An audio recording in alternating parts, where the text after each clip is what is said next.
ವೀಕ್ಷಕರೇ, ವಿಕ್ಕಿ ಕೌಶಲ್ ನಟನೆಯ ಚಾವಾ cinema box office shake ಮಾಡ್ತಿದೆ.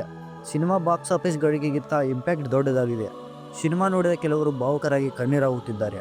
ಮರಾಠ ಸಾಮ್ರಾಜ್ಯ ದೊರೆ ಸಂಭಾಜಿ ರಾಷ್ಟ್ರಪ್ರೇಮ, ಶೌರ್ಯ, ಪರಾಕ್ರಮವನ್ನು ನೋಡಿ ಹುಬ್ಬರಿಸಿದ್ದಾರೆ.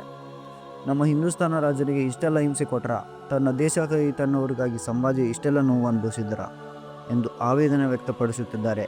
ನಮ್ಮ ಶಾಲೆಗಳಲ್ಲಿ ಇತಿಹಾಸದ ಪಾಠಗಳಲ್ಲಿ ಬೇಡದ ಕಥೆಗಳನ್ನು ಕಲಿಸಿದರು, ನಿಜವಾದ ಇತಿಹಾಸ ಹೇಳಲಿಲ್ಲ ಎಂದು ಸೋಷಿಯಲ್ ಮೀಡಿಯಾದಲ್ಲಿ ಕಮೆಂಟ್ ಮಾಡುತ್ತಿದ್ದಾರೆ.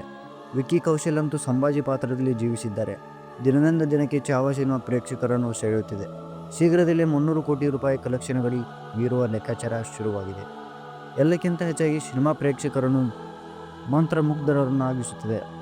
ಲಕ್ಷ್ಮಣ್ ಹುಟೇಕರ್ ಮತ್ತವರ ತಂಡದ ಪ್ರಯತ್ನಕ್ಕೆ ಮೆಚ್ಚುಗೆ ವ್ಯಕ್ತವಾಗುತ್ತಿದೆ.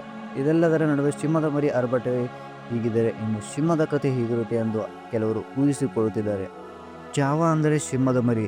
ಮರಾಠ ಸಾಮ್ರಾಜ್ಯ ಕಟ್ಟಿ ಬೆಳೆಸಿದ ಮಹಾನ್ ಛತ್ರಪತಿ ಶಿವಾಜಿ. ಆತನ ಬಳಿಕ ಪುತ್ರ ಸಂಭಾಜಿ ರಾಜ್ಯವನ್ನು ಮುನ್ನಡೆಸಿದೆ. ಮುಘಲ್ ದೊರೆಗಳ ನಿದ್ದೆಗೆಡಿಸಿದ್ದ ಈ ಕಥೆ ಚಿತ್ರದಲ್ಲಿದೆ.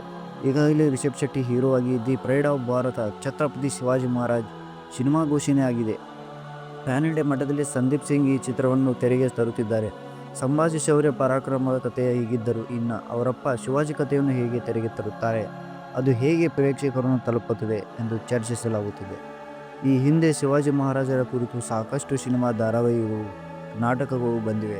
ಆದರೆ ಪ್ಯಾನ್ ಇಂಡಿಯಾ ಮಟ್ಟದಲ್ಲಿ ಇಂದಿನ ತಂತ್ರಜ್ಞಾನ ಬಳಸಿಕೊಂಡು ದೊಡ್ಡ ಮಟ್ಟದ ದೃಶ್ಯಕಾವ್ಯ ನಿರ್ಮಾಣವಾಗಿಲ್ಲ. ಆದರೆ ಇದೀಗ ಶಿವಾಜಿ ಬಯೋಪಿಕ್ ನಿರ್ಮಾಣದ ಕೆಲಸ ಶುರುವಾಗಿದೆ. ಕಾತರ್ ಚಿತ್ರದಲ್ಲಿ ನಟಿಸಿ ಗೆದ್ದ ರಿಷಬ್ ಶೆಟ್ಟಿ ಅವರನ್ನು ಶಿವಾಜಿ ಪಾತ್ರಕ್ಕೆ ಆಯ್ಕೆ ಮಾಡಲಾಗಿದೆ. ಇದು ಸಹಜವಾಗಿ ಕರ್ನಾಟಕದಲ್ಲೂ ಸಿನಿಮಾ ಬಗ್ಗೆ ನಿರೀಕ್ಷೆ ಹೆಚ್ಚುವಂತೆ ಮಾಡಿದೆ. ಜನವರಿ 21, 22ರಂದು the pride of Bharat Chhatrapati Shivaji Maharaj cinema ಬಿಡುಗಡೆ ಮಾಡುವುದಾಗಿ ಘೋಷಿಸಿದ್ದಾರೆ. ಸದ್ಯ ಚಾವಾ ಚಿತ್ರದಲ್ಲಿ ಸಂಭಾಜಿ ಪಾತ್ರ ವಿಕ್ಕಿ ಕೆರಿಯರ್ನಲ್ಲೇ ಬೆಸ್ಟ್ ಎನಿಸಿಕೊಂಡಿದೆ. ಮುಂದೆ ಶಿವಾಜಿಯಾಗಿ ರಿಷಬ್ ಶೆಟ್ಟಿ ಇದಕ್ಕಿಂತಲೂ ದೊಡ್ಡದಾಗಿ ಹೆಸರು ಮಾಡುತ್ತಾ ಎಂದು ಅಭಿಮಾನಿಗಳು ಕಮೆಂಟ್ ಮಾಡುತ್ತಿದ್ದಾರೆ. ಶಿವಾಜಿ ಯಶೋಗಾಥೆಯಲ್ಲಿ ಕಮರ್ಷಿಯಲ್ ಚಿತ್ರಕ್ಕೆ ಬೇಕಾದ ಸಾಕಷ್ಟು ಅಂಶಗಳಿವೆ. ಚಾವಾ ಚಿತ್ರಕ್ಕಿಂತಲೂ ಟೆಲಿವಿಷನ್ ಸನ್ನಿವೇಶಗಳಿಗೆ ಹೆಚ್ಚು ಸ್ಕೋಪ್ ಇದೆ. ಹಾಗಾಗಿ the pride of Bharat cinema ಮತ್ತಷ್ಟು ರೋಚಕವಾಗಿ ಪ್ರೇಕ್ಷಕರ ಮುಂದೆ ಬರುವ ಸಾಧ್ಯತೆ ಇದೆ.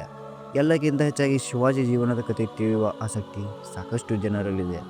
ಶಿವಾಜಿಯನ್ನು ಇಂದಿಗೂ ಕೆಲವರು ಯಾಕೆ ದೇವರಂತೆ ಪೂಜಿಸುತ್ತಾರೆ, ಅವರ ಕಥೆ ದೃಶ್ಯ ರೂಪಕ್ಕಿದ್ದರೆ ಹೇಗಿರುತ್ತದೆ ಎನ್ನುವುದನ್ನು ನೋಡುವ ಕಾತರ ಇದೆ.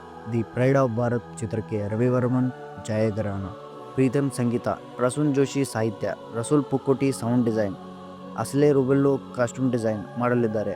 ಕ್ಯಾನ್ಸ್ ಫಿಲ್ಮ್ ಫೆಸ್ಟಿವಲ್ನಲ್ಲಿ ಚಿತ್ರದ ಪೋಸ್ಟರ್ ರಿಲೀಸ್ ಮಾಡುವ ಪ್ರಯತ್ನ ಶುರುವಾಗಿದೆ.